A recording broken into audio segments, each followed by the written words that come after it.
plenty of day baseball today, so we've got some early winners for you. That's always fun. But, Mark, we are going to start in the NBA playoffs where three teams down 0-2 in their respective series return home tonight for Game 3. And dare I say, there has been a somewhat seismic shift in these odds from the last games. You look at the WagerTalk live odds screen, Orlando -2. They close +5 in Cleveland for Game 2. Philadelphia, how about a 9-point swing? +4.5 in Game 2 to -4.5 in Game 3. And the Lakers, they close +7 at Denver for Game 2. They're now a pick'em at home for Game 3. My question to you, Zinno, is this. Have odds makers over-adjusted these lines with the change in home court, knowing these teams down 0-2, quote-unquote, must win? And is there one that sticks out to you in particular? Yeah, I mean, I think they're gross overreactions. I mean, just, the one that sticks out the most to me, obviously the size of the Knicks going from -4.5 and even Game 2 closing -5 certain shops to flipping it to the other side is that 9 points is incredible. But what stands out to me more than anything is about the Denver Nuggets and the line that they have. Look, I said this at the beginning of the series. There is nothing the Lakers do better than Denver. Nothing. There's not a single phase of a game of basketball that they do better than the Denver Nuggets. The idea that they are even close to being favored in this matchup is ludicrous. It is insanity. Here's the rub of this whole thing. The Los Angeles Lakers played probably the best game they could have played against Denver in Game 2. And BP, what was the outcome?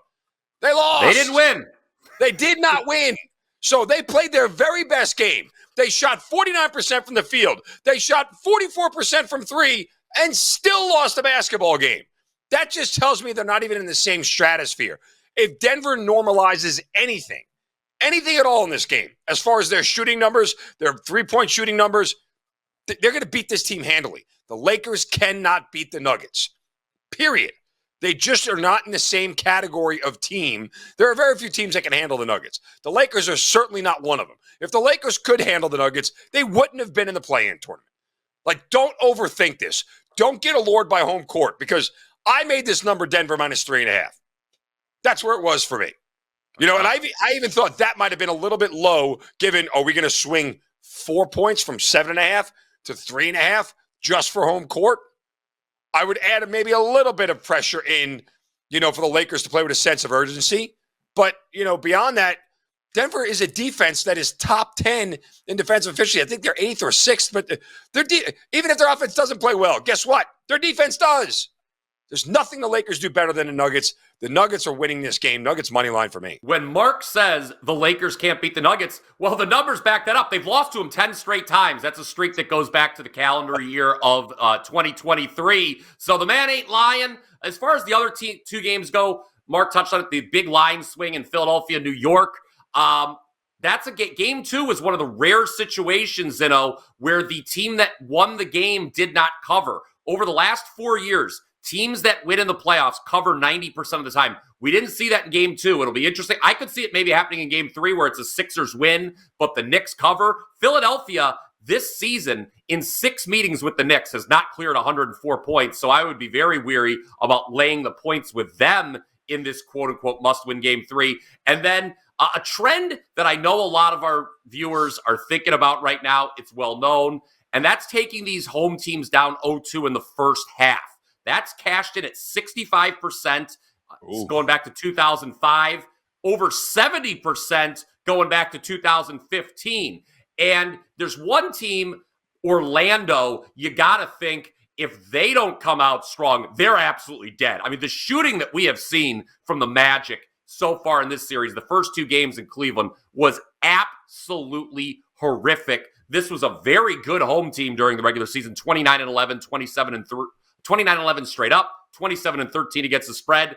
Orlando, I think, is the home team of the 3 that very much needs the best start. So there you go. That's the 3 games here tonight in the NBA. Zinno, you got something to add? Yeah, BP, like if there's some semblance of regression here, positive or negative, just regression to the mean for the Orlando Magic, for Jalen Brunson, because that's the other thing about the Knicks-Sixers series. Brunson has played bad, and the Knicks have managed to win 2 games. That's a bad sign for Philly. If Brunson plays to his normal level, I don't know that Philly is going to, not only are they not going to be able to cover, they might not be able to win. And if Denver normalizes their shooting, so if Denver, Brunson, and Orlando, if those things normalize to what they've been for their 82 games of the regular season, their opponents, I think, are all in big, big trouble. Yeah, so I agree. And the other thing with Philadelphia is Embiid and Maxey have both played well, right? Yes. I mean, I think they've scored. Maxey's got 2 30-plus point games. Embiid basically does it. He had 30-something and 29. But anyway, the people don't want to hear us just, pat ourselves on the back and agree the whole time. But I think we are on the same page. And yes, there we go, pat on the back. Let's go to MLB because, look, it's Thursday. It's getaway day. There's a lot of early games. I'm going to be in the building for one of them as, yes, for the second time in 3 days, I travel to Progressive Field at the corner of Carnegie and Ontario. Guardians wrapping up a 3-game series with the Red Sox. I was there Tuesday in a downpour, Zinno. I cannot believe that they played that game, but they did. It stayed under. The last 16 games I have gone to, whether it be basketball or baseball, 15 of them have stayed under. I am putting that streak on the line tonight. Or this afternoon, pardon me. Low total between the Red Sox and Guardians here on Thursday, 7.5. I get that Tristan McKenzie his form has been concerning, but look, I think it's an afternoon game. Boston obviously wants to get the hell out of Cleveland. They didn't because they didn't want to postpone the game Tuesday. I think you can look for another low-scoring game. The Guardians didn't score yesterday. Oh, by the way, in their loss, shut out. I think it's going to be another under between the Red Sox and Guardians here on Thursday afternoon. That is my half of the double play. Yesterday, if you listen to the show, you got another under from me. Astros Cubs did not look good early, but we got it home. Zin, you also cashed your half of the double play yesterday. What do you got here for Thursday? Yeah, I'm going to look to Seattle and Texas here as Luis Castillo goes up against Andrew Heaney. We are going to go with the first 5 money line for the Seattle Mariners. Why? Andrew Heaney, who is the recipient of some of the best run support in baseball last year, getting nearly 7.5 runs per game. This year, BP, only getting 3. And in 4 starts, he has not been good. He has allowed at least 3 runs in 3 of his 4 starts. The other one, he only lasted 3 2/3 innings against Houston when he gave up 2. I think there was a Saturday afternoon game. They ended up losing 9-2. In fact, they've lost all 4 of his starts, by the way. So Heaney has not been good, probably why the Texas Rangers have signed God, who's the pitcher? The old guy with the long hair and the dreads. No, not Kidry. Ron Kidry. They just signed a pitcher to a minor league deal. God, I could see him. I just can't remember his name. It'll take me a second. Hold on. Now I'm curious. Who did the Rangers sign? Come on, help me out. I don't know. You know what he looks like? Ron Kidry. That's who they just signed. Wait. Johnny Cueto is back in baseball? Yes, the Rangers signed him to a deal. I think it's a minor league deal to get a start because their rotation sucks. That's who it was. It's that Johnny bad. Cueto. Andrew Heaney's got a 6.35 ERA and a 1.41 whip. So we're going to play Seattle. Now, here's the rub of this whole thing. Luis Castillo is starting for the Mariners, and he has not been great this year. He struggled in his first 3 starts, but it looks like he's turned it around in his last 2. He's got at least 6 innings in each of his last 2 starts. Went 2 runs in one, no runs in the other, and struck out at least 9 batters in both of those games against a good hitting lineup in the Cubs, and he did it at Coors Field, kept the Rockies off the board in a scoreless 2-hit performance in 7 innings. So I think Castillo is starting to turn it around. The Rangers' bats haven't been what we expected them to be, at least to the level they were last year here. Even though Seattle is on the road, they are a favorite here. I'm going to take them on the money line in the first 5. You know me. Bullpens are like ex-wives. Just leave them out of the picture. Don't talk to them. Let's go Seattle first 5 money line. Well, I'll tell you what, that would be a different morning wager altogether if I followed up on that. But what I will follow up with, Mark, is the earliest game on the board. You and I are in agreement on how to play this one, 12:35 Eastern at PNC Park, a lovely park, I may add. I've been there.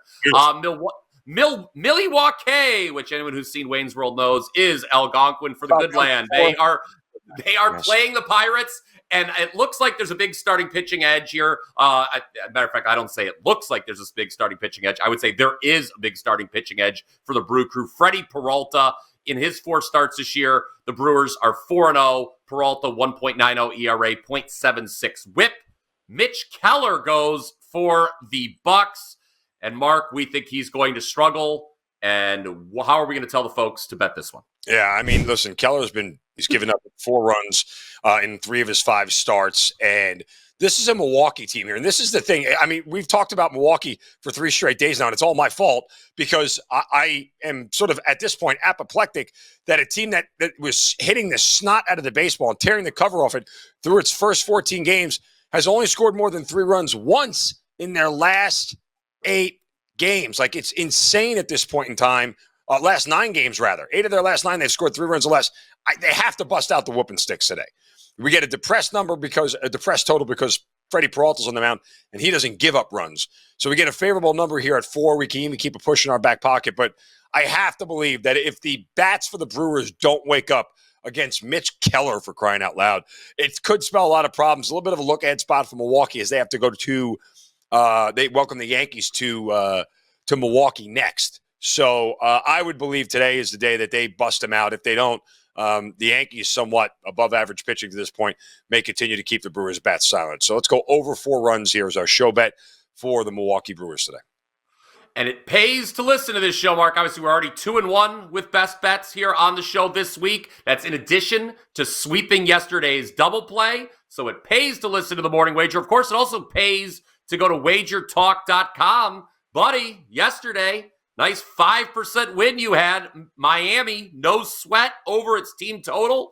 They cleared that by about 20 points. I was on that as well. What do you have cooking on Thursday, Customer Appreciation Day? I know you've got a $5 play for the people. We do. $5 play for Customer Appreciation Day. Guys, all 3 of my plays tonight are in the NBA. Not only is the $5 play available, but if you'd like that play and 2 more, you can get all 3 together in a group package over at WT.buzz/MZ. But again, check out $5 Appreciation Day. 4% play for me tonight in the NBA. So we're going to keep rocking and rolling here with my 5% play, but you can get that and 2 more in an entire package as well. So choose as you like. You have a la carte, as they say, carte blanche. Pick what you'd like over at WT.buzz/MZ. I don't think carte blanche applies, but I definitely like what you're trying there. Just trying to be fancy there. But anyway, I'll tell you what I've got going at WT.buzz/PP. I'll tell you what, in any language, just head on over to WT.buzz/MZ and head on over to WT.buzz/BP because I also have a $5 customer appreciation play in the NBA. I am seeing it very well in the NBA this month. You are. 76% with all NBA selections in April, including a 7-1 run. I mentioned that I also took that Miami team total over last night. My $5 play today, it is a 4% best bet. I also have a second play. If you want both plays, the $5 play and another play, you can get those a la carte blanche, whatever, $29. But again, Customer Appreciation Day, you see it right there on the screen. Site-wide, it's not just Zinno and myself. Lots of $5 plays from your favorite handicapper today only. Hurry on over. Until next time, let's cash some tickets.